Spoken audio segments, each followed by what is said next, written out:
On ne peut pas être jugé parti, mais peut-on juger quelqu'un qui prend parti? Alors, à vous de juger.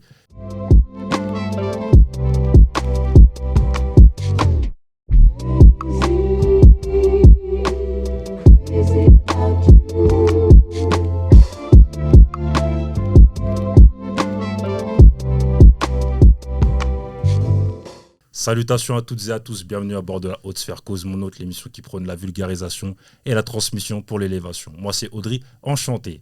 Aujourd'hui, nous allons parler droit et justice avec l'hôte du jour. L'hôte du jour, c'est Vinciane Jacquet. Salut Vinciane. Salut. Comment vas-tu? Ça va très bien, merci. Ravi de te recevoir ici. Ravi d'être accueillie ici. Je t'en prie. Est-ce que tu peux te présenter s'il te plaît? Oui, donc je m'appelle Vinciane Jacquet, je suis avocate. Voilà, depuis 3 ans, j'ai mes cabinets voilà, où j'exerce à titre individuel à Paris et à Meaux. Et j'exerce, on va dire, à titre principal en droit pénal, en droit de la presse et de la communication, et dans ce que je vais appeler largement le droit de l'art, du spectacle et de la culture. Ok. Bah, on va revenir un peu sur la genèse de comment t'en es arrivé là. Pourquoi avoir voulu faire avocate? Est-ce que c'est une vocation petite? Est-ce que c'est un sentiment de vouloir la justice, comme beaucoup? Alors la justice, oui, peut-être une vocation, je l'ai toujours eu dans un coin de ma tête. Par contre, l'avocature, jusqu'à la fin de mon master de droit, dans ma tête, c'était très clair, c'était jamais avocate. Ah ouais? C'était impensable pour moi, parce que j'avais une conception, on va dire, très erronée du métier d'avocat. Pour moi, comme ça peut l'être, je pense encore pour beaucoup de citoyens, l'avocat, c'était celui qui défendait les meurtriers, et je ne pouvais pas concevoir, déjà, je n'imaginais pas autre chose que l'avocat puisse faire autre chose que du droit pénal. Et je n'imaginais pas l'avocat autrement que comme l'ordure qui défendait les meurtriers, les violeurs. Et du coup, forcément, je ne me voyais pas faire ça.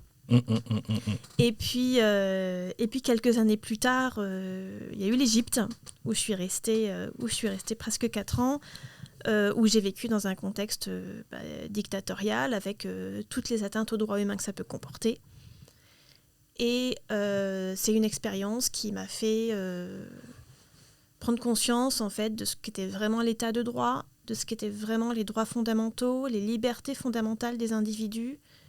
Et c'est là que j'ai tout remis en question, et quand j'ai quitté l'Égypte, que j'ai décidé de passer le barreau. D'accord. Mais on va revenir sur l'Égypte. Tu faisais quelque chose de spécifique là-bas?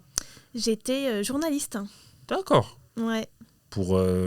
Pigiste, indépendante. D'accord. T'as bossé pour quels médias, enfin quels journaux Alors, je bossais principalement en photo, même si j'ai écrit aussi pas mal.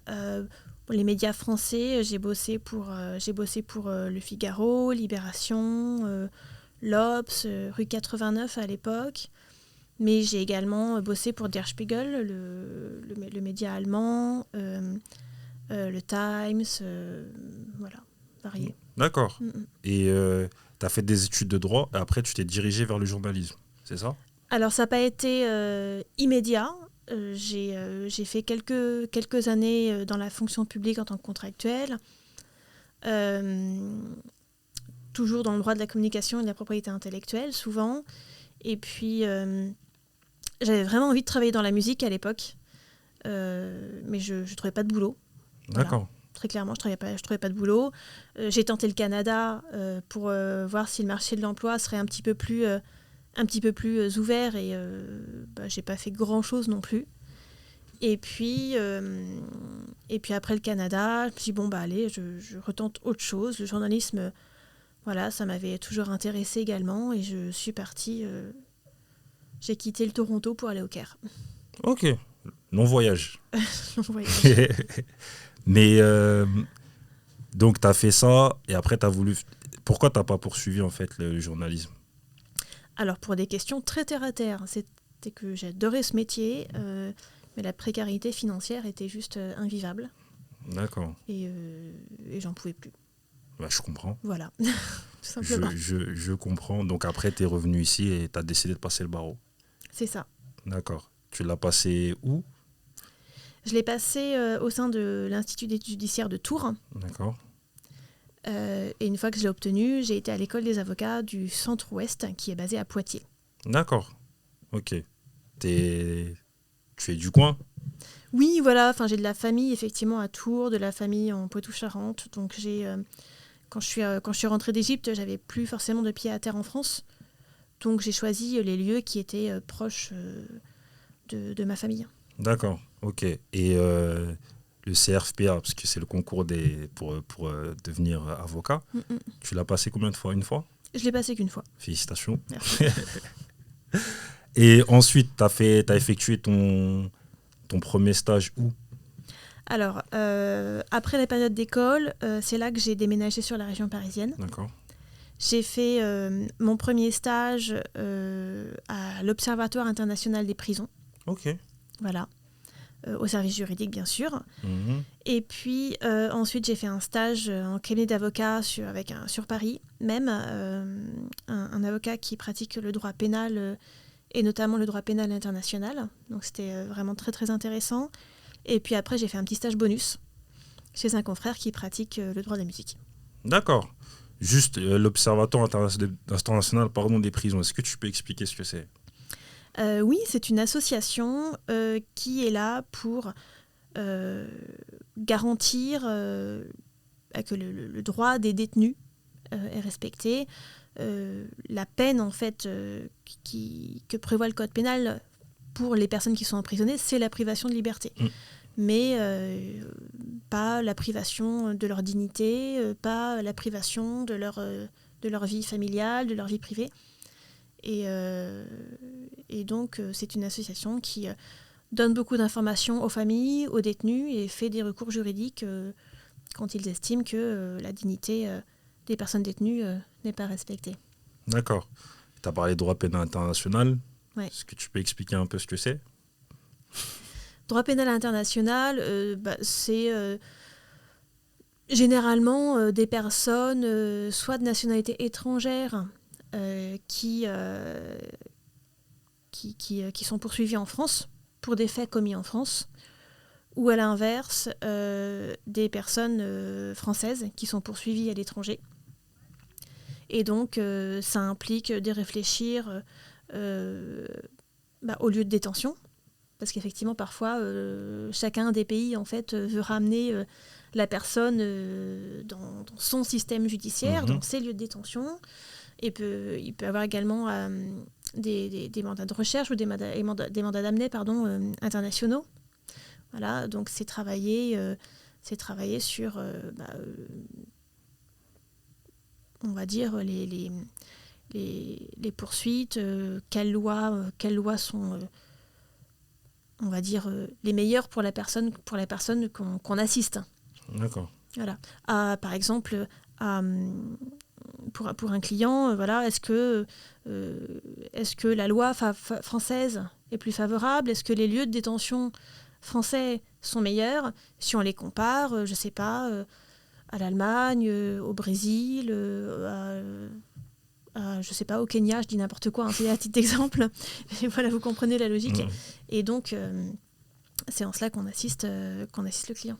D'accord. Et tu as dit que tu as fait un stage supplémentaire. Pourquoi? Et auprès de qui? Parce que j'avais terminé, on va dire, la formation obligatoire que nous impose l'école des avocats, c'est-à-dire un stage en cabinet et un stage juridique hors cabinet. Mais j'avais quelques mois de battement avant de passer le CAPA, donc le certificat d'aptitude à la profession d'avocat. Et donc j'ai voulu mettre ces mois à profit, voilà, pour faire autre chose. Et ça a toujours, presque toujours, en tout cas très rapidement, été clair dans ma tête que je ne voulais pas me contenter d'un seul domaine du droit. Et comme j'ai dit tout à l'heure, après mes études, j'avais envie déjà de travailler dans la musique, mais j'y arrivais pas parce que je ne trouvais pas de débouché. Et je me suis dit, être avocate, ça peut permettre de revenir par une porte différente. Et du coup, voilà, je me dis, bon, en premier, j'ai fait le stage en droit pénal, et bien là, je vais faire le stage en droit de la musique. D'accord. Et auprès de qui? Lequel? Quel cabinet Le stage en droit de la musique? Oui, oui, oui. Jean-Marie Guilloux, qui est un D'accord. avocat du barreau parisien. Très connu. Et voilà, oui, effectivement, il est très connu parce qu'il il publie notamment des ouvrages pour le Centre national de la musique. Voilà, anciennement IRMA. Négociation du contrat d'artiste. C'est ça. C'est ça. Captation des spectacles vivants. C'est ça. Ouais. Bah oui, tu connais bien. Là, je crois qu'il a travaillé avec Pascal Obispo, il me semble. De ce que j'ai compris. Alors, je sais pas. Après, de toute façon, même si je savais, je ne confirmerai pas. Puisque je suis liée par le secret professionnel et que je ne vais pas divulguer le nom des clients de mes confrères. Bien sûr. Ok.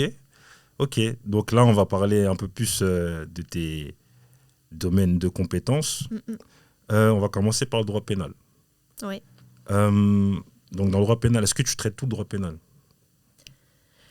Oui.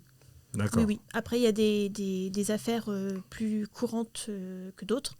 J'ai évidemment beaucoup d'affaires de violence conjugale. Tu as dû être beaucoup appelé pendant tout ce qui était Covid, confinement, non?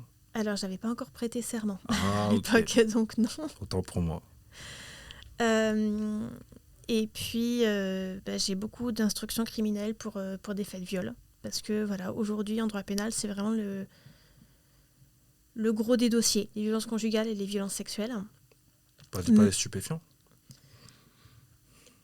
Et alors, j'en ai également, mais c'est...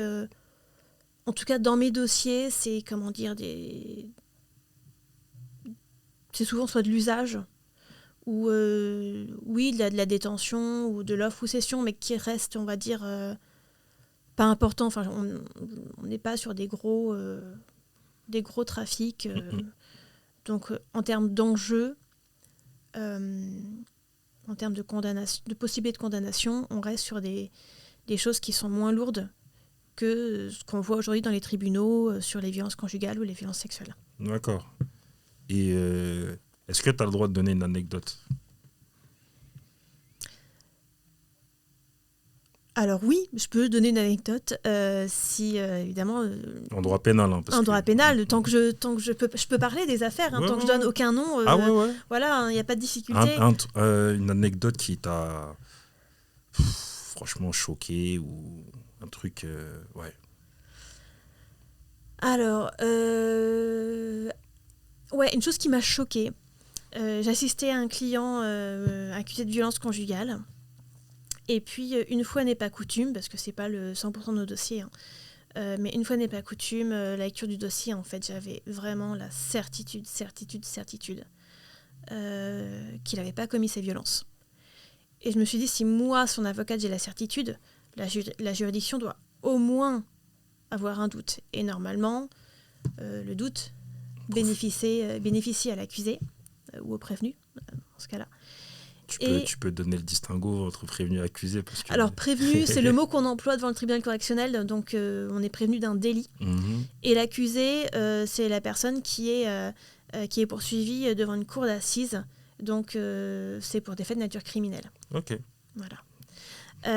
Et donc, à l'audience, le procureur, donc, au moment de ses réquisitions, a dit, oui, c'est vrai qu'il n'y a pas grand-chose dans le dossier, mais bon, il a l'air coupable. Et ça a été... franchement, ça a été vraiment dur. C'était... Il a l'air. Ouais. Et donc, il a été condamné, ce client. Et à mon grand regret, je pense que c'est vraiment horrible. Il était tellement dégoûté, en fait, de ce qu'il avait subi qu'il n'a même pas fait appel. Tellement il était... En fait, il ne croyait pas en la justice, il ne croyait pas en... Il ne voyait même pas en quoi l'appel serait utile, puisque de toute façon, il avait une tête de coupable, apparemment. Et c'est vraiment horrible d'entendre ça, vraiment. Parce qu'il a l'air, c'est... Je sais pas, c'est pas des phrases qu'on... Parce que du coup, il était extrêmement calme à l'audience, mais trop calme, c'est-à-dire que oui... En fait, si vous voulez, autant à l'époque, on jugeait beaucoup l'attitude des femmes en audience quand elles venaient déposer plainte pour des violences conjugales, enfin des coups ou des violences sexuelles, en disant, je sais pas, elle pleure trop, elle pleure pas assez, elle pleure pas du tout, mais enfin, voilà, on jugeait beaucoup le comportement des femmes au moment de leur dépôt de plainte ou au moment de l'audience. Et aujourd'hui, ça s'est inversé. C'est-à-dire qu'on regarde la personne qui répond de certains faits et on peut lui dire s'il est trop calme, qu'il est froid. Et s'il est froid, c'est qu'il est forcément manipulateur. Ou au contraire, si il se sent accusé injustement et que il est stressé ou il répond un peu de manière, on va dire, alors pas agressive, mais un peu, on va dire, comment je pourrais dire ça, qu'il peut s'emporter parce qu'il ne comprend pas. Tout de suite, on va dire que voilà, son comportement démontre effectivement qu'il a bien pu en fait commettre ce dont on l'accuse et que, enfin voilà, c'est mon petit coup de gueule. Ce qu'on faisait aux femmes à l'époque, aujourd'hui on le fait aux personnes qui sont de l'autre côté de la barre et je trouve pas que ce soit faire honneur à la justice de juger un air, une attitude. Bah ouais, parce que c'est vrai que moi, je reste sur il a l'air, je comprends pas. C'est ouais, il a l'air. Ouais, mais j'ai pas compris non plus et bon. On va parler du droit de la presse et de la communication. Est-ce que tu peux expliquer ce que c'est, s'il te plaît ? Alors, ça, moi, je le pratique vraiment sur des choses très, très spécifiques. Je ne fais pas tout le droit de la communication. Ce que j'entends, en tout cas, moi, ce que je pratique, ça va être en lien avec l'image et la réputation. Donc, ça suit un peu ce que je vais faire, en fait, pour les artistes que je suis. C'est-à-dire tout ce qui est droit à l'image, droit atteinte à la vie privée, la diffamation, évidemment. Il y en a beaucoup, généralement, aujourd'hui, ça passe beaucoup sur les réseaux sociaux ou en tout cas les réseaux électroniques. Ça peut être le cyberharcèlement. Voilà, donc c'est, on va dire, le droit pénal de la presse, plus. Et après, sur ce qui est de l'image de l'artiste, ça peut être également... négocier ou vérifier l'exécution d'un contrat. Enfin, un artiste qui passe un contrat avec une marque pour promouvoir un produit de cette marque, comment, effectivement, on va négocier l'utilisation de son image.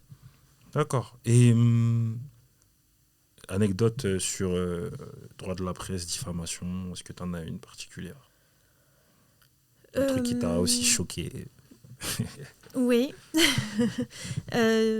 Diffamation, pour le coup, une jeune femme qui a accusé un jeune homme, donc mon client, de viol. Encore ouais.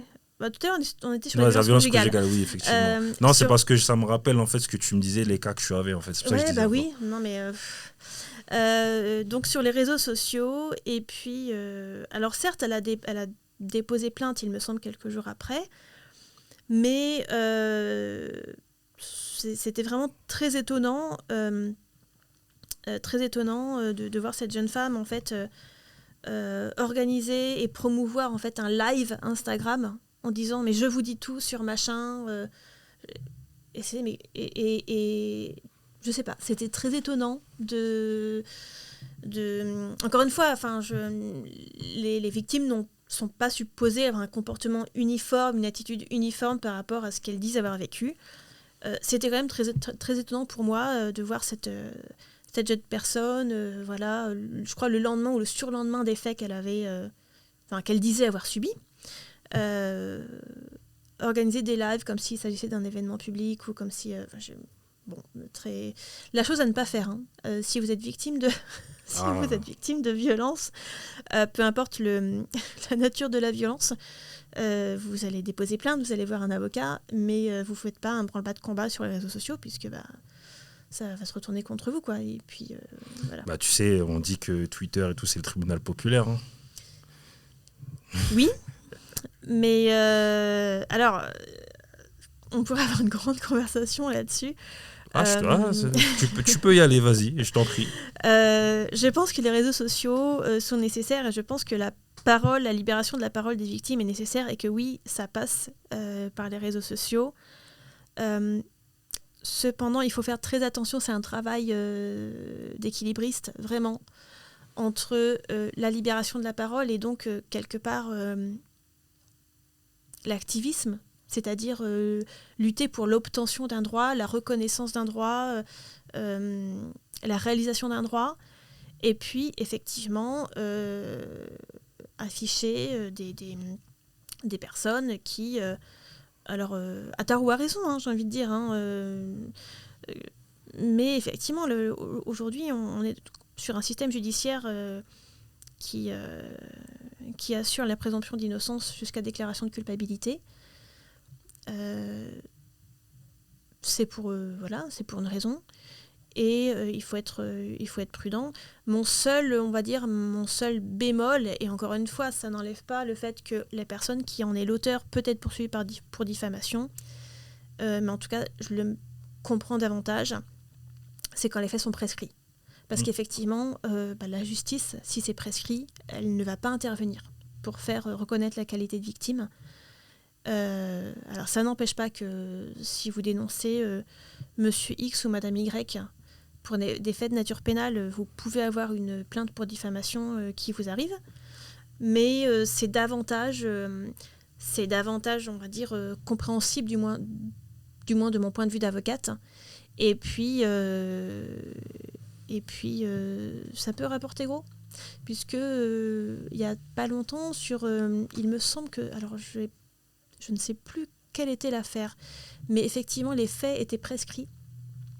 Et la personne auteur, en tout cas auteur présumé, a déposé plainte pour diffamation. Et ce qui a déclenché en fait son action pour diffamation, c'est une enquête. D'accord. Pour vérifier, en fait, il fallait vérifier si c'était de la diffamation ou si c'était pas de la diffamation. Et donc, les faits ont été en fait reconnus probables. Donc il a été débouté de sa plainte en diffamation. Donc certes, il sera pas, c'est une personne qui ne sera jamais condamnée pénalement pour ces infractions puisqu'elles sont prescrites, mais ça a donné une reconnaissance judiciaire aux victimes, puisque la diffamation n'a pas abouti. Enfin bon, ça n'arrive pas non plus à chaque fois, donc mieux se faire conseiller quand même par un avocat en cas de doute. Et si je te dis offense au chef de l'État, est-ce que ça te dit quelque chose? Pardon? Offense au chef de l'État. En termes de droit de la presse, etc. Vu qu'il y a eu... parce qu'apparemment, maintenant, il y a plus... cette infraction n'existe plus, mais on se cache derrière l'injure. C'est-à-dire que demain, tu injures le chef de l'État, il peut porter plainte tel un particulier lambda. Apparemment. Alors, c'est pas le genre de choses... dont je m'occupe. Et puis, alors je me souviens au moment des Gilets jaunes. C'était en Charente, il me semble, puisqu'à l'époque j'étais en Charente. Des Gilets jaunes pour manifester avaient fait une effigie d'Emmanuel Macron. Et ils y avaient mis le feu, ou ils avaient organisé une pendaison, enfin un truc comme ça. Et je me rappelle plus ce qui s'est passé en termes de poursuites judiciaires. Mais les journalistes étaient très partagés. Il y en a parce que les journalistes étaient présents et du coup ont filmé. Et il y a certains médias qui ont diffusé la vidéo et d'autres qui se sont abstenus en disant mais non, parce que c'est une incitation également... une incitation à la haine, une incitation à la violence, ou c'est une... Enfin bref, peu importe le motif. Je pense qu'il n'y a pas de réponse... Le travail de la justice, c'est de mettre en balance, pas à chaque fois, mais il y a des affaires où en fait la mise en balance de certains droits fondamentaux est essentielle. Après, le droit à l'information... Autant il peut être, on va dire, acquis pour un média, pour un journaliste, autant pour un citoyen lambda, ça va être plus difficile à utiliser comme défense. Je pense que franchement, c'est au cas par cas parce que là, on part sur quelque chose de multitude de possibilités. Et est-ce que la dénonciation calomnieuse rentre dans le cadre de tout ce qui est droit de la presse, non? C'est du droit pénal. Ok. Est-ce que tu peux expliquer ce que c'est la dénonciation calomnieuse? La dénonciation calomnieuse, c'est pas forcément quelque chose de public.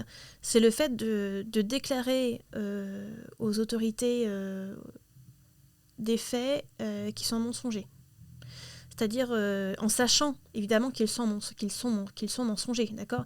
Si vous demain, y a votre voisin qui vous dit oh là là, le dis pas mais j'ai tué ma femme, que vous allez à la police parce que vous avez peur et que vous voilà.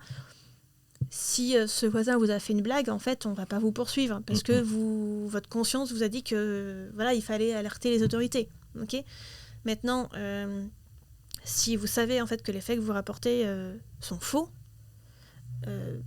là effectivement, vous pouvez être poursuivi pour dénonciation calomnieuse parce que en plus vous avez gaspillé en fait le temps, les moyens de la force publique et c'est pas l'objectif, ils ont autre chose à faire. Ok, ça marche. Et là, on va parler du droit de l'art, de la création du spectacle. Est-ce que c'est toi qui as limité, au niveau de l'intitulé, ou bien pourquoi on ne parle pas de propriété littéraire artistique directement? Alors, c'est de la propriété littéraire artistique. C'est juste que quand on n'est pas juriste, je trouve ça plus clair de dire art, culture et spectacle. Mais c'est de la PLA, effectivement, propriété littéraire artistique.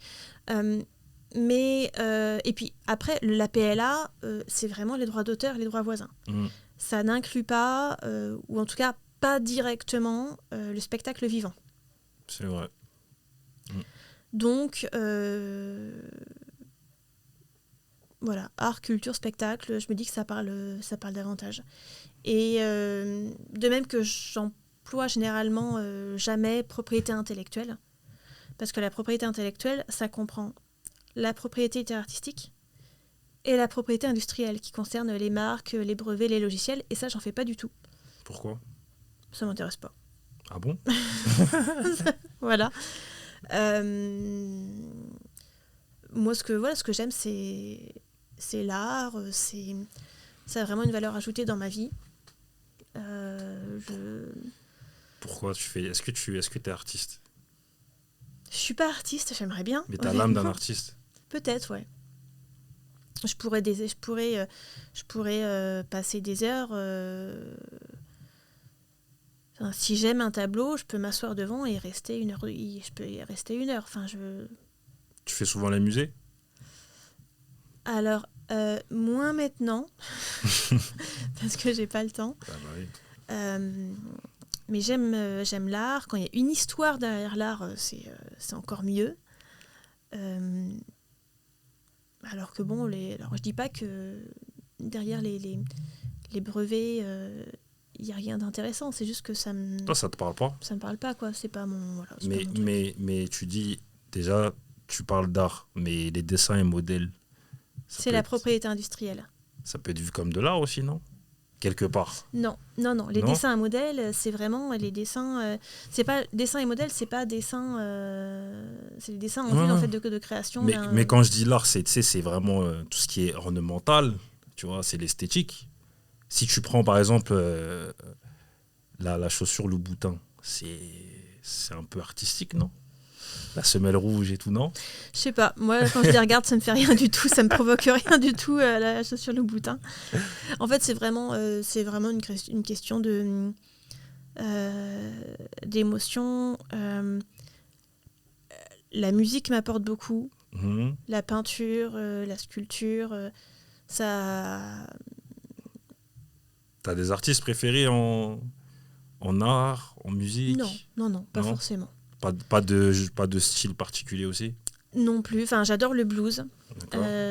J'adore le blues. J'adore le rock. J'adore complètement différent, mais j'adore belles chansons françaises, c'est-à-dire les beaux textes. Ceux qui, en fait, vous enlevez la musique et c'est de la poésie. Ça, j'adore. Après, ça m'empêche pas d'écouter de la pop.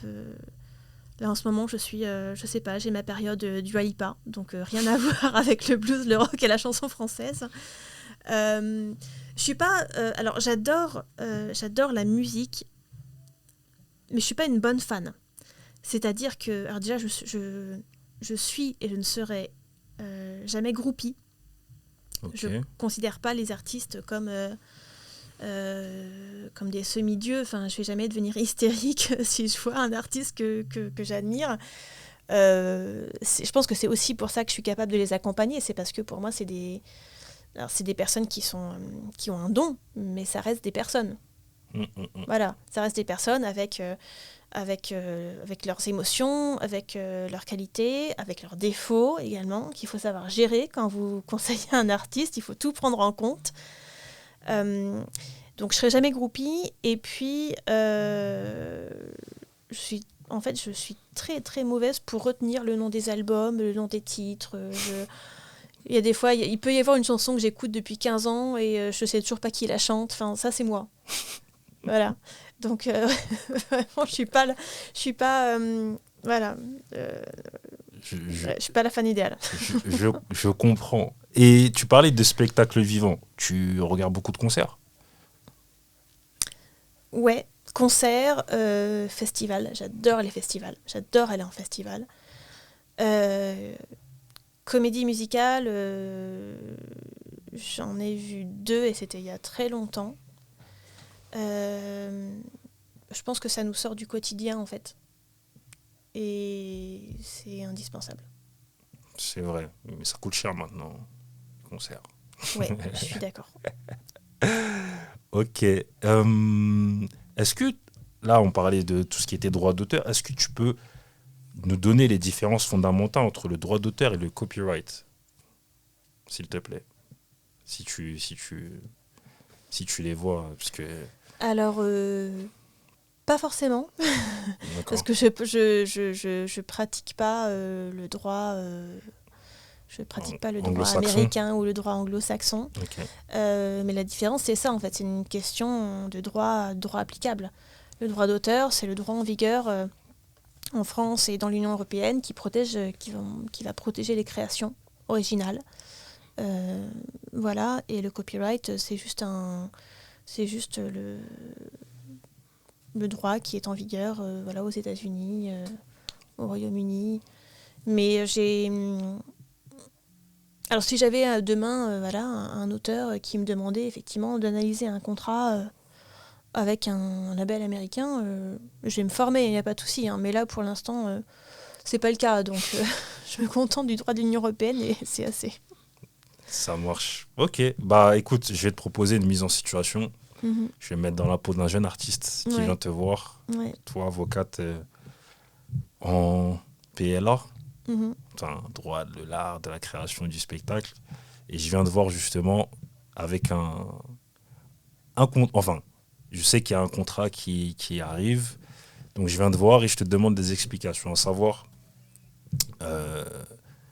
quels sont les types de contrats que je peux signer. Enfin, vraiment musique, hein. Quels sont les types de contrats que je dois signer, qu'est-ce qu'un éditeur, qu'est-ce qu'un interprète, et quelles sont, toi, les modalités de négociation, en fait, les leviers que tu vas chercher pour mon avantage. Je ne sais pas si j'ai été clair. Alors déjà, tu fais, je pense, peut-être sans t'en rendre compte, mais tu me dis, voilà, je suis artiste. Oui, bon. C'est vrai, les mots ont leur importance. C'est vrai. En fait, artiste, d'un point de vue du droit, ça ne veut pas dire grand-chose. Soit on est auteur, soit on est interprète. Mais artiste, effectivement, sauf si on est sur les planches, par exemple, on est artiste du spectacle vivant au théâtre. C'est vrai, c'est vrai. Mais sinon, dans la musique, artiste... Bon, généralement, c'est trop vague. Je suis artiste, interprète, auteur. Okay. Ça va. Ok, ça va. Alors, parce que quand je disais artiste, c'était plus... J'ai oublié de dire interprète, mais c'était plus dans ce sens-là, tu vois. Parce qu'on coupe généralement, on dit juste je suis artiste. Même si je pense qu'on devrait dire artiste-interprète, mais des fois ils trouvent ça trop long. Oui, parce que en fait, artiste, il y a des gens qui se disent artistes, mais qui ne font qu'interpréter, en fait, qui n'écrivent pas leur propre texte ou qui ne composent pas leurs chansons. C'est ça. Et puis, effectivement, il y a ceux qui font tout, qui sont auteurs, compositeurs, interprètes. Ok. Moi, je suis pas compositeur, là. Non, je suis artiste, interprète, auteur. C'est bon. Ok. Alors, en fait, quand on a la casquette d'auteur et d'interprète, c'est comme si on était deux personnes. Je dis ça parce qu'en fait, on va pas signer les mêmes contrats, on va pas travailler avec les mêmes personnes. Et donc, c'est pour ça que généralement, j'explique à la personne qui vient me voir, sépare-toi en deux. Tu as ton côté auteur, tu as ton côté interprète. Et comme ça, c'est plus facile. L'auteur, c'est celui qui est, dans ce cas-là, qui écrit les paroles, qui fait preuve de création au sens de la propriété intellectuelle. Mais c'est pas forcément celui qui va interpréter, parce qu'on peut tout à fait écrire pour quelqu'un d'autre. Et donc, la personne qui va nous aider à exploiter le texte qu'on a écrit, c'est l'éditeur. L'éditeur, il est là pour exploiter les paroles, donc c'est-à-dire, par exemple, chercher un interprète. Si jamais, effectivement, on ne veut pas interpréter ce texte soi-même, mais promouvoir en tout cas les paroles le plus largement possible. Donc on va faire un contrat de cession éditoriale sur ces paroles. D'accord ? Et les droits qui vont être négociés sont les droits d'auteur. L'artiste-interprète, lui, c'est celui qui va chanter en fait ces paroles, qui va interpréter ces paroles. Et donc il va, lui, travailler avec le producteur. Donc soit le label, soit maison de disques. Et lui, il est titulaire d'un droit voisin, puisqu'il n'est pas auteur de ces paroles, mais il est titulaire d'un droit voisin. Et donc, on va négocier, en fait, l'exploitation de l'œuvre interprétée, on va négocier l'exploitation de l'interprétation. D'accord ? Et c'est ça la différence, en fait. On ne signe pas les mêmes contrats, il n'y a pas les mêmes droits qui sont en jeu, on ne signe pas avec les mêmes personnes. Et donc forcément, ce qui s'applique à l'interprète ne s'applique pas forcément à l'auteur. L'interprète, il va falloir envisager les choses de manière beaucoup plus large que le contrat de l'auteur. Puisque l'interprète,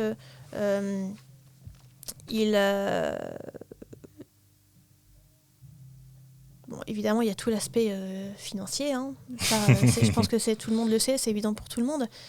Mais il va falloir envisager les activités de promotion de cette interprétation. Il va falloir envisager peut-être le type de support, est-ce que c'est une exploitation digitale, est-ce que c'est une exploitation sur des albums physiques. Aujourd'hui, il y a le vinyle aussi qui est revenu à la mode depuis maintenant quelques années. Ça a commencé il y a un petit moment déjà. Bref, en fait, ça va être très très large. Et il y aura beaucoup plus de choses à négocier avec l'artiste-interprète qu'avec l'auteur. D'accord. Surtout que l'auteur, il y a quand même beaucoup d'aspects financiers qui sont fixés statutairement par la SACEM, par le règlement de la SACEM, et le code de propriété intellectuelle. Et donc, il y a quand même il y a des choses qui sont établies. Alors que l'interprète, beaucoup plus de choses qui sont soumises à négociation. D'accord. Et quels sont les types de... Je viens de voir, je te dis, oui, mais quels sont les types de contrats ? Donc j'ai le contrat de cession éditoriale pour l'auteur, et pour l'artiste, ce sera un contrat d'enregistrement. D'accord. Puisque le producteur, déjà, va organiser la fixation d'interprétation, donc il va faire venir l'artiste en studio. On va y avoir une négociation sur, effectivement, cette période d'enregistrement. D'accord, qui prend en charge, je sais pas, et qui choisit en fait les techniciens, voilà.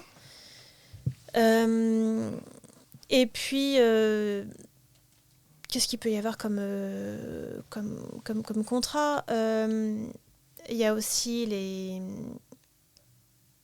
Enfin, ça peut être inclus dans le contrat d'enregistrement, en fait, avec des clauses différentes, mais il y a tout ce qui va être merchandising, puisque qui dit exploitation de l'interprétation dit aussi, c'est lié, exploitation de l'image de l'interprète.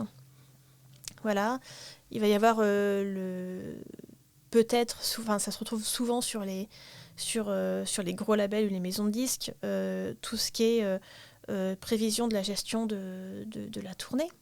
D'accord, que ça, peu importe qu'on ait 2 dates ou 50, c'est la même chose.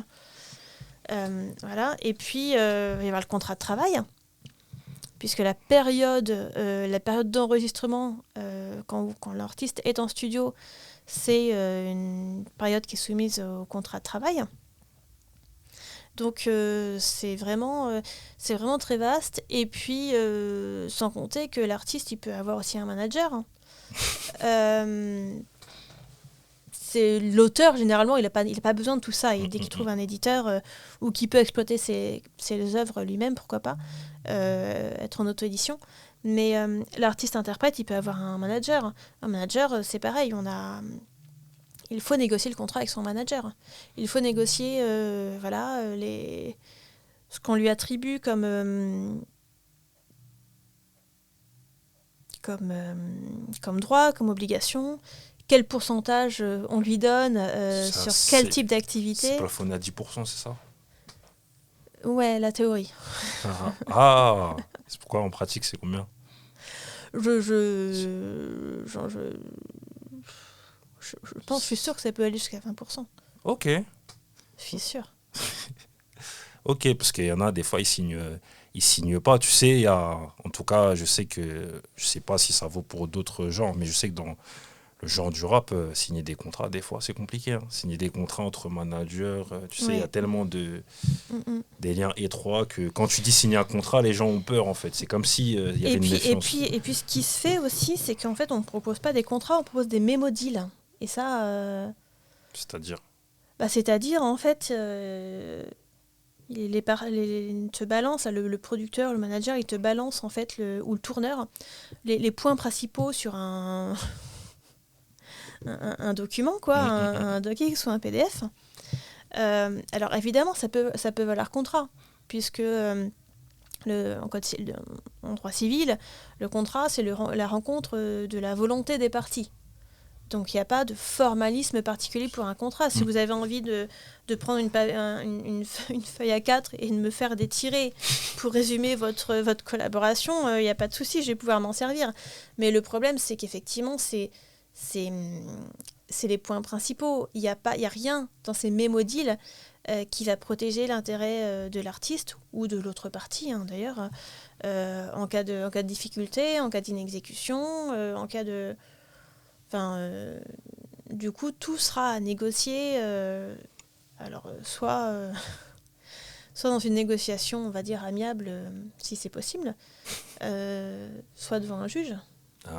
Et quand il n'y a rien d'écrit, à part 4 tirés, qu'il n'y a pas de période de fin, qu'il n'y a pas de... c'est compliqué. Mais toi, comment toi tu négocies pour justement l'artiste-interprète dont on parle? Quelles questions tu lui poses pour pouvoir avoir ton champ d'action, en fait? Je lui demande quel type de carrière il veut avoir. D'accord. Est-ce qu'il veut avoir la main sur tout? Est-ce qu'il veut qu'on s'occupe de lui? Est-ce qu'il veut choisir les gens qui l'entourent? Est-ce qu'il envisage une carrière en France, en Europe, dans le monde? La relation qu'il veut avoir avec ces personnes-là, et notamment les personnes avec lesquelles il signe des contrats. Est-ce que avec ce label, il signe parce que c'est cette personne-là en particulier qui va s'occuper de lui? Ou est-ce que, en fait, s'il y a un turnover au sein du label et qu'il passe, en fait, de personne référente à personne référente, c'est important ou ça lui est égal? Est-ce qu'il fait entièrement confiance à la personne, à la personne ou avec la structure avec laquelle il envisage de signer? Ou est-ce qu'il y a déjà des points de méfiance? Si oui, lesquels? Est-ce qu'ils veulent maîtriser leur image? Est-ce qu'ils veulent... D'accord. Tellement de questions. Et à partir de là, tu sais déjà vers quoi tu vas tendre en fait. Ouais, Ok. c'est ça. Parce que du coup, j'extrais en fait ce qui est important pour l'artiste. Et ce qui peut éventuellement, à l'avenir, c'est pas obligé, mais c'est mon rôle un peu d'être pessimiste, ce qui peut engendrer des conflits. Si pour l'artiste, en fait, c'est important de choisir lui-même ou elle-même, je dis n'importe quoi, ses choristes, genre hyper important, et qu'en fait, à chaque enregistrement, à chaque concert, on lui impose des gens, il faut que... ça va être conflictuel. Donc il faut que cette envie-là de choisir lui-même ou elle-même son entourage, ça soit une condition du contrat. Ok. C'est un exemple. J'ai aussi une question. Déjà, au niveau des artistes que tu accompagnes, Ouais. c'est tous les genres ou il y a des genres qui se distinguent un peu? Est-ce que tu as des rappeurs, tu as des rockers, tu as des jazzmen?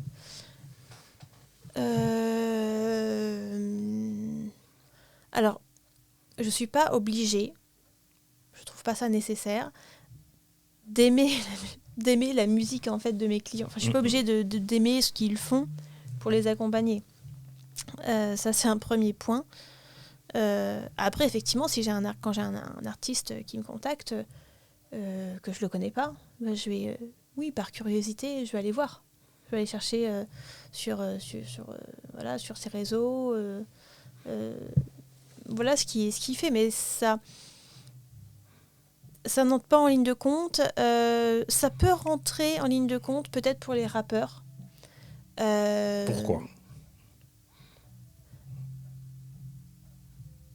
Parce que, et je m'en suis aperçue il n'y a pas très longtemps, en négociant pour une cliente un contrat de distribution. D'accord. Il y avait certaines clauses, et je ne saurais même plus dire lesquelles. J'étais très étonnée, je me suis dit, mais c'est quoi ce genre de clause? Et ma cliente m'explique que en fait, oui, le distributeur il a l'habitude de travailler. Alors, je fais attention à ce que je dis. Hein, c'est des propos rapportés. Hein. Ne me faites pas dire, ne me faites pas dire ce que je n'ai pas dit. Je dis pas du tout que c'est vrai. Je dis que voilà, c'est ce qu'on m'a expliqué. Et je n'ai pas encore travaillé avec de rappeurs, donc je ne sais pas si c'est vrai. Mais voilà, en fait, un distributeur qui avait eu sûrement des déboires avec un ou plusieurs rappeurs, on va dire des déboires en termes de comportement par rapport au matériel, par rapport... voilà. Du coup, avait inclus des clauses de responsabilité pénale, ou je ne sais plus quoi exactement ce que c'était comme clause. Et je regarde ça, je dis, mais c'est bizarre ce truc quand même. Et là, ma cliente me dit, bah ouais, en fait, ils ont l'habitude de travailler avec des rappeurs, donc maintenant, ils mettent... Je fais, ok, d'accord, bon. Et... Bon après, très honnêtement, le milieu du rap, c'est pas un milieu que je connais. Moi, j'estime que les droits, c'est les mêmes pour tout le monde.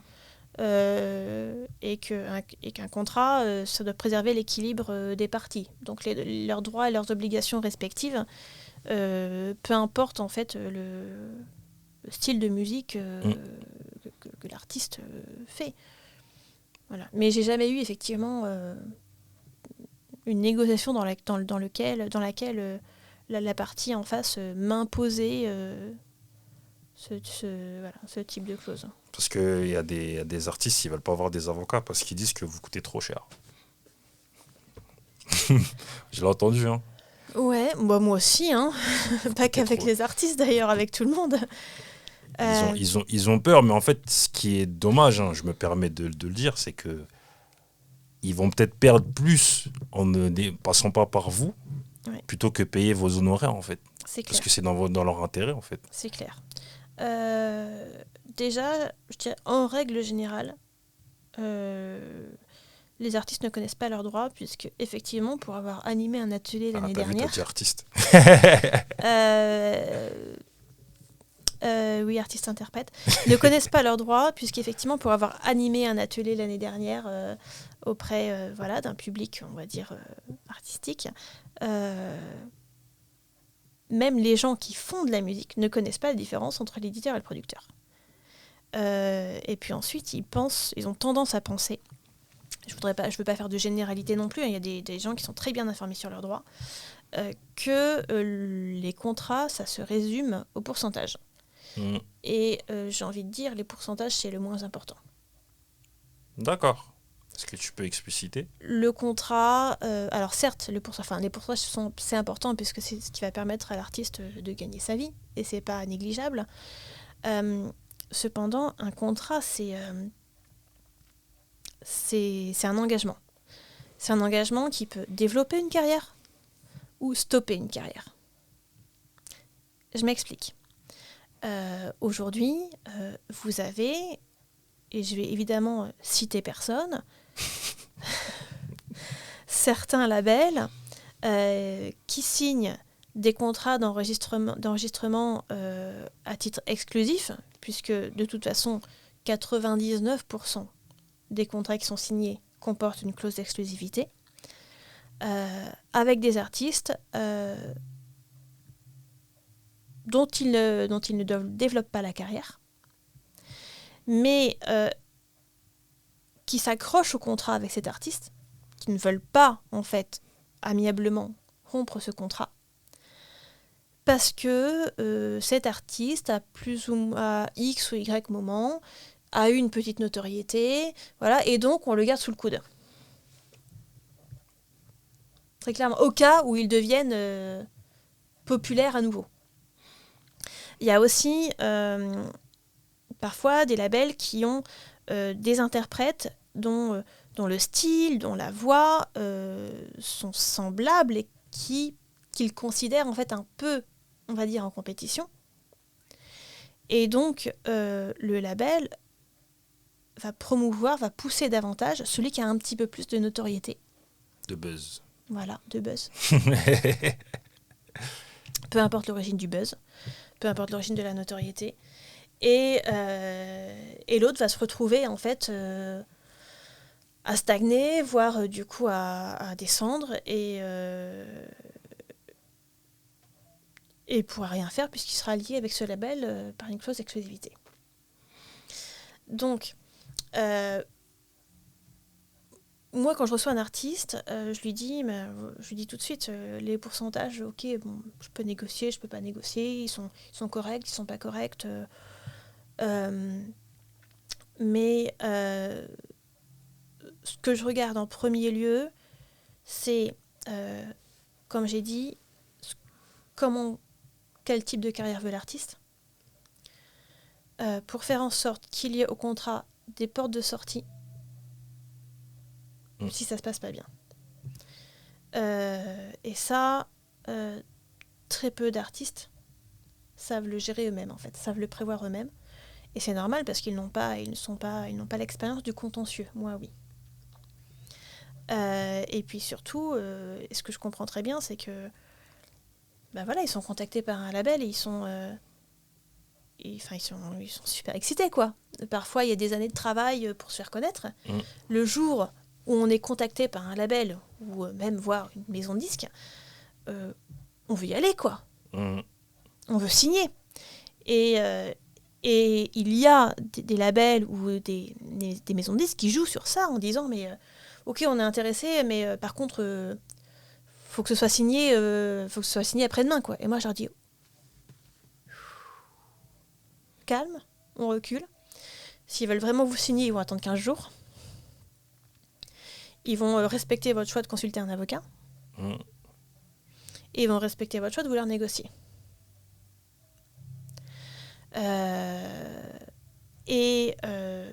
L'avantage d'avoir un avocat, c'est que déjà, nous, on a la tête froide. On n'est pas emporté par l'émotion d'un contrat signé. Et c'est des choses tout à fait normales, hein. Évidemment, c'est pas une critique. Et on est conscient que le contrat qui sera éventuellement signé, c'est vraiment un engagement, c'est un sceau qui est apposé pour au minima les 5 prochaines années, parce qu'il y a des clauses d'exclusivité, il y a des droits d'option pour les futurs albums, il y a... voilà. Et donc, c'est vraiment nécessaire que les artistes... alors certes, un avocat, ça peut paraître cher, d'accord, et encore que je pense qu'il y a tous les honoraires, puisque l'avocat a des honoraires libres, donc en fait rien ne vous empêche d'aller voir plusieurs avocats pour leur demander voilà, leurs tarifs en termes de négociation contractuelle. Mais dans tous les cas, effectivement, c'est une somme d'argent à lâcher, mais il faut vraiment que ce soit partie intégrante du développement de carrière, en fait. De la même manière que voilà, ça peut coûter plusieurs centaines d'euros de louer un studio plusieurs journées de suite, de payer des musiciens, il faut vraiment que ça soit compris dans les frais de carrière. Parce que un musicien que vous avez mal choisi et qui fait de la merde, excusez-moi, en fait, vous pouvez, ok, ça va peut-être vous coûter un peu d'argent, mais au moins, vous pouvez recommencer avec un autre si le résultat final ne vous plaît pas. Le contrat, s'il est mal négocié, une fois qu'il est signé, c'est fini. Hein. C'est fini, ouais. Exact. Voilà. Exact. Et tout à l'heure, tu parlais d'œuvres musicales, d'éditeurs, paroles, etc. Est-ce que tu as un exemple ? Oui.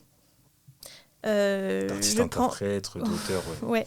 Je prends souvent cet exemple-là pour faire comprendre vraiment la différence entre l'éditeur, le producteur et les enjeux. Je prends une chanson qui est super connue, qui est Comme d'habitude. Donc les auteurs Gilles Thibault et Claude François. Pour les besoins de l'exemple, on va considérer que Claude François est le seul auteur. D'accord ? Pas d'offense aux ayants droit de Gilles Thibault. Donc Claude François, auteur des paroles de Comme d'habitude, et également interprète, connu.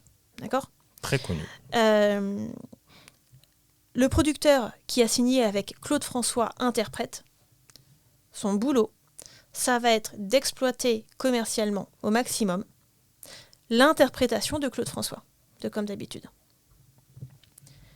L'éditeur, qui a signé avec Claude François, auteur des paroles, son boulot, ça va être d'exploiter commercialement les paroles.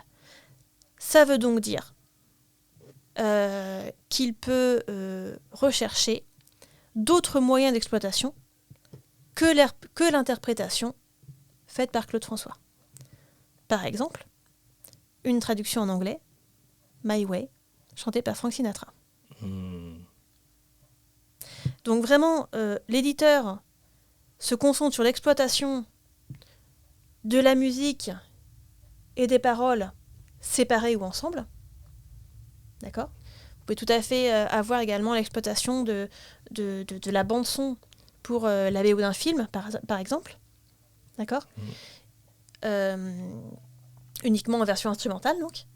Et le producteur se concentre sur l'exploitation de son interprète, l'interprète avec lequel il a signé.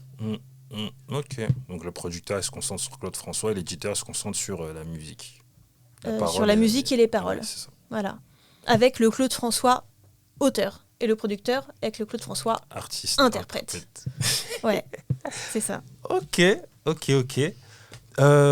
J'ai envie de te parler de Derrière le rideau. Oui. Est-ce que tu peux expliquer ce que c'est ? Qu'est-ce que tu fais ? Oui. S'il te plaît. Derrière le rideau, c'est une association que j'ai rejointe au printemps 2021, qui est une association de lutte et de sensibilisation contre les violences dans le milieu du spectacle. Qui a été créée par Mélodie Molinaro, une comédienne, chanteuse et comédienne de théâtre, et qui a commencé par faire des podcasts de témoignages effectivement de victimes de violences. Et puis, et c'est à ce moment-là que moi j'ai rejoint l'association. Okay. On t'a sollicité ou c'est toi qui as voulu On nous a mis en contact. D'accord. On nous a mis en contact. Et moi, j'étais enchantée. Ils savaient que tu avais une appétence pour tout ce qui était monde du spectacle. Oui. Ok. Oui, oui. Et donc, ensuite, elle a lancé des groupes de parole anonymes, encadrés par une psychologue et moi-même avocate, pour recueillir la parole de personnes. Alors, quand je dis de victimes dans le milieu du spectacle, c'est pas forcément les artistes, hein. Ça peut être des techniciens, ça peut être... C'est quand tu parles de violence, c'est-à-dire violence physique. Alors, c'est large. Ça peut être effectivement des violences sexuelles, parce qu'il y en a beaucoup. Voilà. Ça peut être du harcèlement moral, harcèlement sexuel. Ça peut être, ça peut être des humiliations pendant des répétitions. Okay. Par exemple, d'un metteur en scène au théâtre sur les comédiens. Voilà. D'accord, mais pourquoi on n'entend pas parler en fait? C'est pas dire que c'est tabou, mais c'est... Moi, j'en ai jamais entendu parler personnellement, alors que c'est quelque chose qui est grave. De l'association et de ce qui se passe. Parce que je pense que c'est une association qui est assez jeune. Moi, je l'ai rejoint en printemps 2021. Je suis pas vraiment sûre de quand ont commencé les podcasts, mais c'est assez jeune. Et puis, pourtant, Mélodie se déplace beaucoup pour parler de l'association. On a même fait, au printemps dernier, on a fait une action de sensibilisation au cours Florent. D'accord. Voilà. On essaye de toucher, en dehors des groupes de parole, on essaye également de toucher les écoles, de faire des actions de sensibilisation. Qu'est-ce qui est normal comme comportement, qu'est-ce qui n'est pas normal, comment on le dénonce, comment on en parle, comment on protège quand on est témoin également. C'est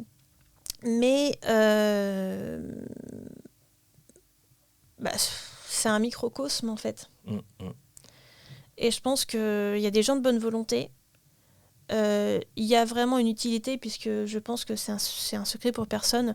Même si effectivement les plus gros scandales frappent le monde du cinéma, mais c'est pareil au théâtre, dans la musique, c'est pareil, c'est partout. Mais il y a...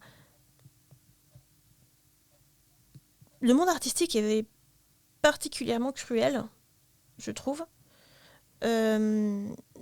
Parce que les gens qui en font leur métier sont des gens qui ont une passion. Généralement, ils vivent que pour ça, ils veulent faire que ça. Comme je disais tout à l'heure, quand il y a un contrat qui arrive, ou ne serait-ce qu'un tout petit intérêt en fait dans leur travail, c'est énorme. Parce qu'il y a tellement de gens qui veulent être... qui veulent en vivre. Qui veulent en être, bien évidemment. Voilà. Ouais.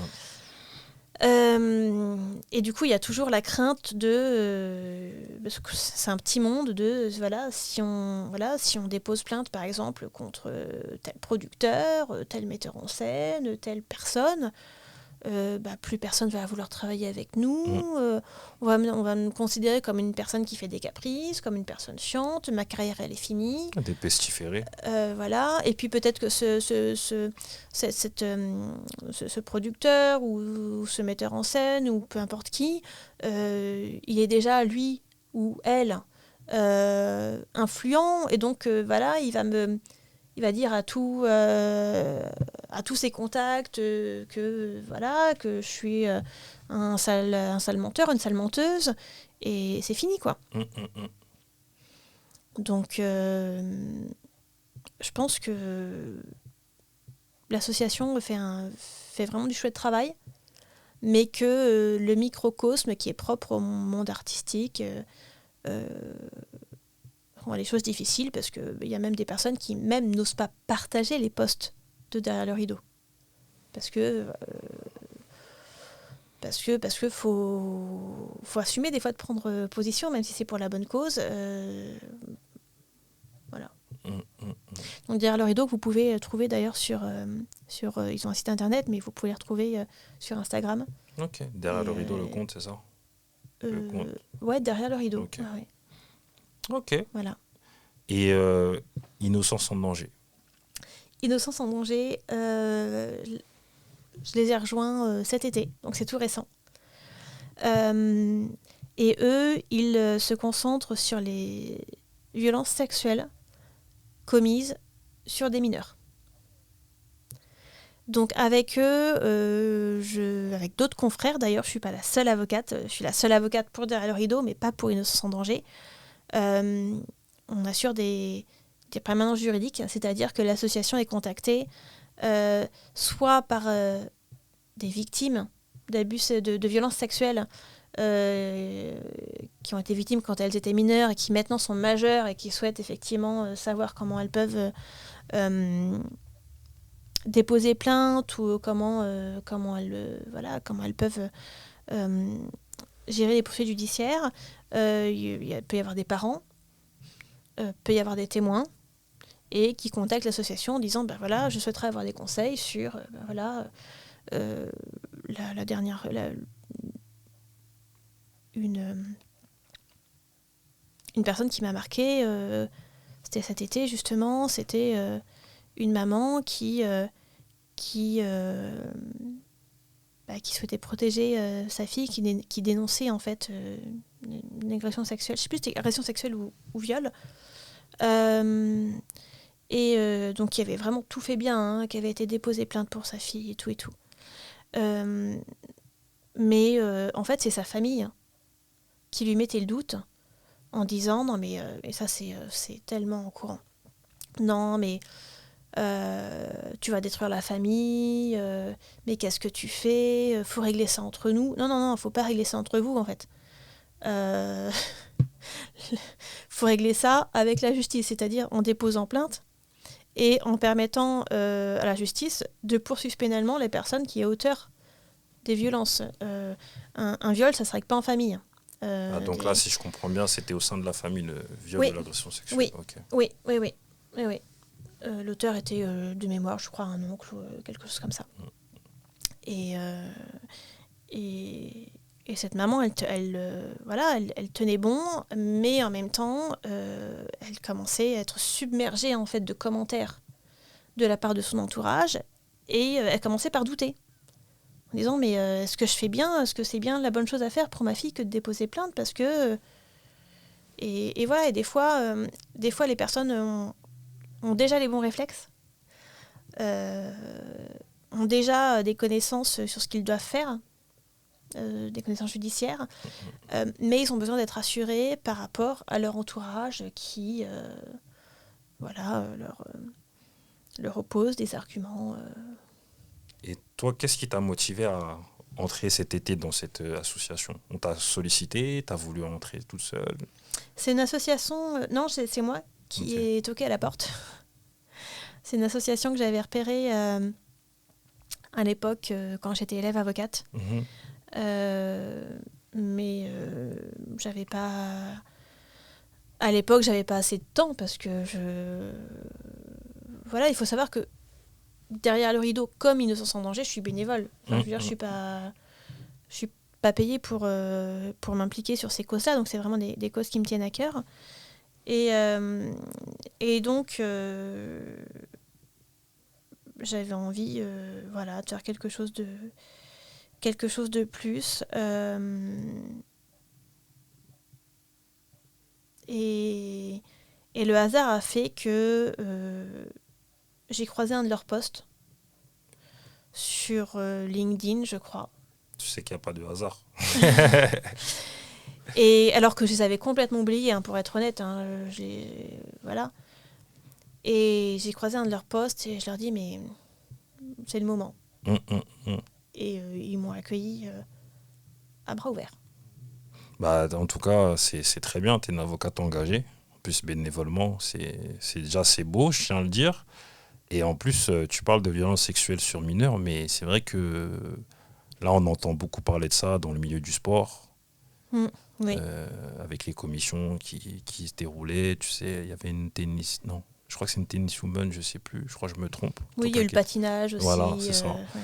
C'est ça, et c'est bien que ça soit dénoncé de plus en plus, en fait, parce que c'est, c'est terrible. Il y a deux choses qui doivent être dénoncées. Il y a les faits eux-mêmes, évidemment. Et il y a le comportement et les propos de l'entourage Mmh, c'est vrai. qui font pression sur la victime pour effectivement déjà la culpabiliser et lui dire que non mais voilà, c'est pas si grave que ça, voilà, on va régler ça entre nous.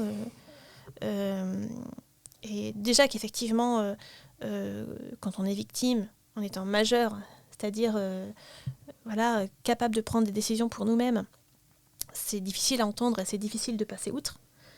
Mais de profiter en fait de la naïveté d'un enfant pour lui faire croire que en fait, ce qui est arrivé, en gros, c'est pas plus grave qu'une tape sur la main, bah, c'est pas normal. Faut que ça cesse. Ah, c'est un fléau. Ouais. C'est un fléau. Bah, en tout cas, je t'encourage et félicitations encore. Merci. Je réitère mes félicitations. On va parler de choses un peu plus gaies. Ouais, si, allons-y. On va parler lecture. Ouais. Je suppose qu'en tant qu'avocat, tu dois quand même pas mal lire. Ouais, je lis moins que ce que je voudrais. Ouais. Parce que... Le temps. Ouais, c'est toujours ça, hein. On Le temps, manque de temps. c'est ça. Puis il m'arrive de travailler très tard et quand j'arrête de travailler, en fait, je veux juste pas lire, je veux juste dormir. Ah oui. Mais oui, je lis et je lis beaucoup de choses. D'accord, mais comme tu lis beaucoup de choses, est-ce que tu peux nous recommander 3 livres, s'il te plaît? Juste 3. Aïe. Alors, pas très récent, Non, non, il n'y a pas de mais, souci. mais un livre que j'adore, c'est Bonjour Tristesse de François Sagan. Mhm. Il est très court. Il m'a bouleversée. Pourquoi? Parce que c'est une ado en fait qui fait connaissance avec la tristesse en fait. Et du coup qui grandit d'un seul coup et qui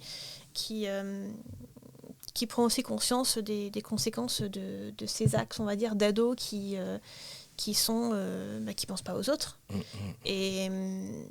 Et puis bon, c'est très bien écrit parce que c'est François Sagan. Enfin, ça n'engage que moi. On peut tout à fait trouver que François Sagan n'écrivait pas bien. Mais ouais, moi j'ai Électrochoc, ce livre sur voilà, l'entrée dans le monde adulte par la tristesse. C'est voilà. Numéro 2. Numéro 2, je vais dire... alors, j'ai le titre en anglais parce que je l'ai lu en anglais. Donc, je connais pas le titre en français, même si je sais que ça a été traduit. Tu peux le dire en anglais, t'inquiète. C'est Educated par Tara Westover. D'accord. C'est un ouvrage qui s'inspire de la vie de l'auteur. Donc, est-ce qu'il y a des éléments de fiction? Peut-être, et encore que je ne pense pas. Plus conséquent comme livre. Faut aimer lire. Il y a plusieurs centaines de pages. Mais franchement, une leçon de courage, de résilience, d'indépendance extraordinaire. C'est une petite fille en fait qui grandit dans une petite communauté. Il me semble que c'est aux États-Unis, mais je suis pas sûre. Communauté très renfermée sur elle-même, avec un schéma familial, on va dire très rigide, où voilà, beaucoup de violence se passe en fait dans ce cercle familial, où on va pas à l'école, voilà. Et cette petite fille, au fur et à mesure qu'elle grandit, déjà on la voit résister en fait à la violence, à comprendre, on la voit comprendre que c'est pas normal, et puis surtout on la voit lutter, mais vraiment lutter pour avoir une éducation. Et je vous dis pas la fin. En fait, on la suit de son enfance à l'âge adulte, mais vraiment leçon de courage et de résilience. Et puis j'ai beaucoup de respect pour les gens qui s'instruisent eux-mêmes. Des autodidactes? Ouais. D'accord. Voilà. Numéro 1. Oui, numéro 1, numéro 2. Après, j'ai pas Ouais, forcément y a pas d'ordre. d'ordre. Hein. Voilà. En vrai, il y en a deux. Vas-y, on est généreux Mais aujourd'hui. je suis aussi mauvaise fan en musique qu'en littérature. J'ai les titres en tête, mais je me souviens plus du nom des Ah non, auteurs. non, tu peux y aller, on va retrouver, t'inquiète. Alors, il y a Portrait de femme. L'auteur est un homme. Et il y a L'art de la joie. Et l'auteur est une femme, mais je me rappelle plus des noms. On va trouver tout ça. Voilà. De mémoire, pas forcément biographique. D'accord. Mais dans les deux cas, c'est l'histoire de la vie d'une femme. De mémoire 18e, 19e, 20e siècle. Donc, qui luttent en fait pour leur indépendance vis-à-vis des hommes.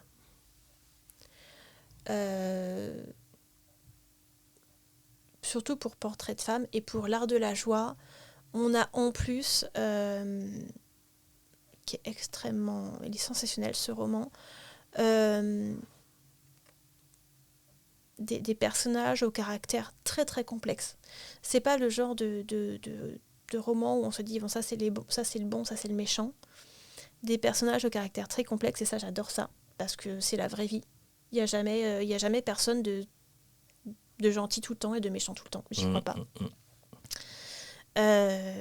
Avec voilà, une femme qui peut faire des choses vraiment vraiment horribles mais en même temps on lui pardonne parce que elle essaye de s'en sortir. Donc vraiment très complexe, et ça donne vraiment à réfléchir sur la nature humaine, et voilà. Ok, c'est noté. Ouais. Bah écoute, la tradition dans cette émission, c'est d'offrir un livre à l'hôte. Ok, j'aime bien ça. Ah ouais. Il y en a deux, on est généreux là. Waouh. Ok, je suis gâtée. Très bien. En espérant que tu ne les as pas et que tu les as pas lus. Alors, je vais être très honnête. Non. Je fais partie des gens qui... je peux pas mettre les pieds dans une librairie sans acheter de livre. Tout en sachant que il y en a encore plein qui sont achetés depuis des années et que je n'ai encore pas lu. Je fais partie de ces gens-là. Donc, est-ce que tu l'as lu celui-là? Non. Et je suis vraiment ravie que tu me l'offres. Ah bah écoute, à la caméra. Donc je vais montrer, c'est Gisèle Halimi, avocate irrespectueuse. C'est vrai que tu m'avais demandé en fait qui étaient des personnages que j'admirais. Je me suis renseigné un petit peu. Ouais. Et j'ai dit Gisèle Halimi, que je regretterais effectivement toujours. J'aurais adoré être au sein d'un tribunal avec elle pour l'entendre plaider. C'est une femme qui a défendu... alors elle est connue effectivement pour ses procès contre l'avortement et pour le viol. Hein. C'est grâce à elle qu'on a qu'on a cette définition du viol. Mais elle a défendu également beaucoup d'autres personnes. C'est une avocate en termes de liberté fondamentale qui était clairement en avance sur son temps. Et qui a vraiment, au-delà de la défense, en fait, qui a cherché l'évolution de la société. Et pouvoir le faire d'une manière aussi brillante, franchement, c'est exceptionnel. Donc, et j'en profiterai peut-être pour parler aussi... Alors, c'est dommage, elles sont décédées toutes les deux. Elles décédaient pas très longtemps. La juge américaine Ruth Bader Ginsburg, qui a été avocate avant d'être juge à la Cour suprême aux États-Unis, et qui est pour moi un modèle, parce que c'était la première femme, je crois, qui a été la première femme à Harvard, il me semble. Enfin, en tout cas, c'était pas donné d'être avocate. Je crois que c'était dans les années 50 ou 60 aux États-Unis. Voilà, il y avait encore beaucoup de sexisme. Elle s'est vraiment battue pour l'égalité des sexes. J'entends beaucoup de critiques sur le féminisme, comme quoi, voilà, le féminisme, les femmes veulent prendre le pouvoir, machin. Et en vrai, le féminisme, c'est l'égalité des droits. C'est justement pas un des sexes ou un des genres qui prend le pouvoir sur l'autre ou les autres. Et Ruth Bader Ginsburg, elle avait... alors, il y en a... Non seulement elle avait évidemment compris ça, mais elle l'a mis en application puisque elle a défendu un père, en fait, pour avoir les mêmes droits que la mère, et ce qui n'était pas commun du tout à l'époque. Ok, deuxième. Voilà, deuxième ouvrage. Un bel hommage à ces deux femmes. Ouais.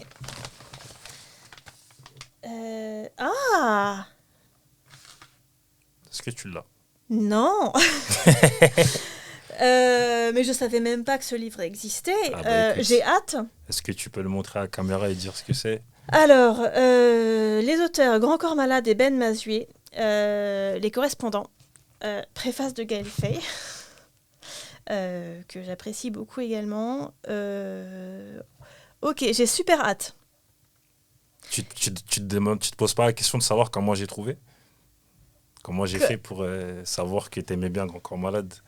Je t'ai dit que j'étais très très attachée au texte, à la poésie des textes. Et bon, c'est un poète, un Grand Corps Malade, franchement, faut le dire. J'ai trouvé autre chose, je t'expliquerai après. Comment j'ai... Ok, mais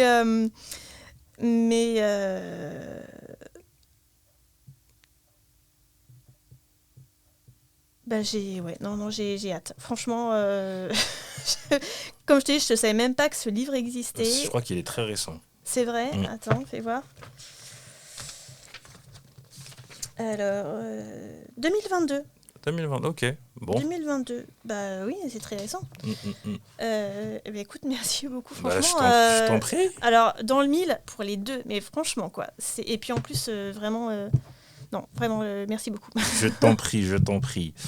Là, on va parler un peu postérité, puisqu'on arrive à la fin. Mohamed Ali disait qu'il voulait qu'on se souvienne de lui comme étant un champion du monde poids lourd, quelqu'un qui était sympathique et bien avec les gens. Toi, comment t'aimerais qu'on se souvienne de toi?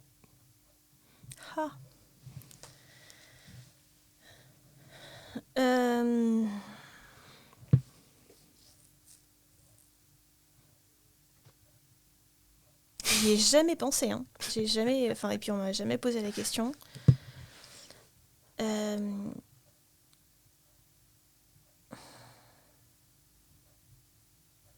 sais même pas si j'ai avoir de réponse à ça. Là, je suis au début de ma carrière d'avocate. J'ai des rêves, j'ai des ambitions. Est-ce que je suis à la mesure de ces rêves-là? J'en sais rien. Mais je pense que si je pouvais le faire, mon rêve, en fait, ce serait de faire avancer les mentalités, de faire avancer la société, de faire avancer les rapports humains.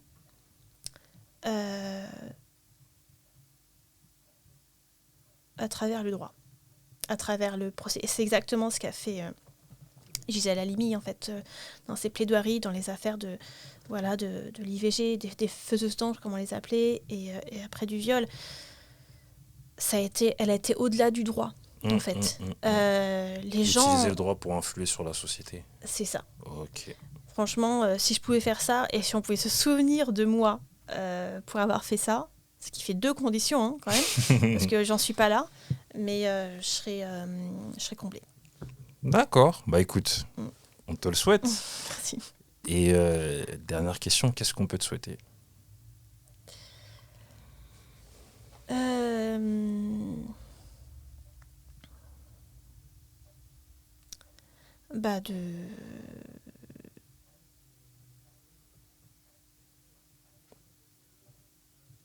Qu'est-ce qu'on peut me souhaiter?